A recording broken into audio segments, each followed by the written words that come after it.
Constituição. E respondendo a uma indagação de um presidente da Associação Comercial de Minas Gerais, justamente tocou-se da fragilidade, numa suposta fragilidade das audiências de custódia que soltavam criminosos que não deveriam ter sido soltos pelo Poder Judiciário. O que eu quero dizer que quando fui presidente do Supremo Tribunal Federal e presidente do Conselho Nacional de Justiça, nós estávamos com uma superlotação de presídios, como temos hoje.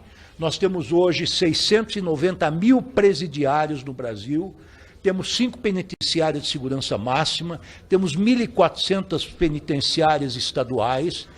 Nós estamos, esse sistema está num estado inconstitucional de coisas, como disse o Supremo Tribunal Federal, e nós então, naquela época, com uma superlotação de presos que atingia a 850 mil presos, os presos dormiam amarrados nas grades das celas, porque não tinham espaço para dormir no chão. Era uma situação absolutamente caótica. Eram presos primários, presos não reincidentes, presos punidos com detenção, presos que poderiam ter, eventualmente, medidas alternativas ao castigo corporal, que é o mais grave. E nós, então, com base no Pacto de São José da Costa Rica, que é a Convenção Internacional Interamericana de Direitos Humanos, que estabelece que qualquer cidadão preso tem o direito de ser apresentado a uma autoridade no prazo mais rápido possível, e este tratado foi internalizado pelo Congresso Nacional.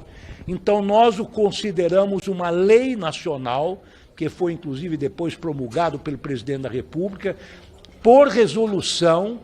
Então, nós instituímos as audiências de custódia para fazer com que só ficassem presos realmente aqueles que efetivamente devem ser presos, que representam um perigo para a sociedade.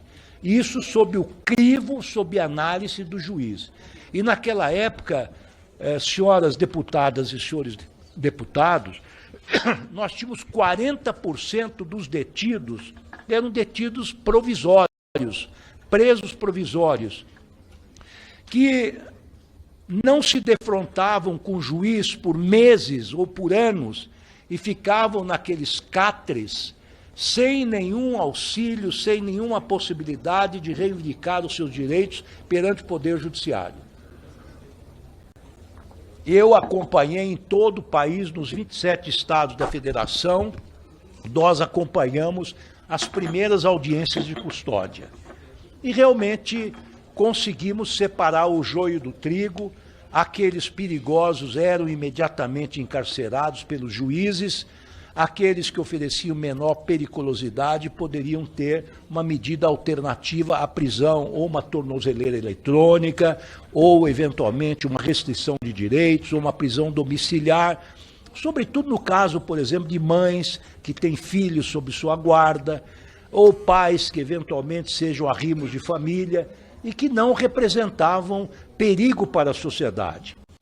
Então, esta foi uma iniciativa, a meu ver, e não só a meu ver, de todos aqueles que defendem os direitos fundamentais, a Constituição e as leis. Foi um salto civilizatório, que é uma medida que beneficia não apenas aqueles presos em flagrantes, porque qualquer um de nós, cidadão, sejamos nós homens públicos, nossos filhos, nossos netos, nossos irmãos... Ministro, Vossa Excelência excedeu os 15 minutos. Quanto mais tempo Vossa Excelência gostaria? Não, um minuto. Um minuto para o ministro. Então, o que é que eu disse quando disse que a polícia prendia mal e o judiciário era obrigado a soltar em determinadas situações? Eu disse isso no contexto das audiências de custódia e no contexto exatamente do Sistema Único de Segurança Pública que nós queremos estabelecer. Por quê? Porque o preso em flagrante que é levado pela polícia nem sempre é levado diante do juiz com todos os seus antecedentes. Às vezes é um criminoso perigosíssimo em outro estado, que tem uma certidão de antecedentes pesadíssima, e que em outro estado ele está submetido à audiência de custódia, ele é um preso que cometeu um crime de menor potencial ofensivo. Para terminar, deputado Bilinski, o que eu disse... Mais um minuto para o ministro. Mais um minuto. O que eu disse é o seguinte: os juízes, as juízas, são pais, são mães, são avós, têm filhos, filhas, netos e netas. Eles jamais colocariam preso de alta periculosidade. Isto foi, então, dentro desse contexto, o Ministério da Justiça esclareceu isso por nota. Eu, na Comissão de Segurança do Senado Federal, também esclareci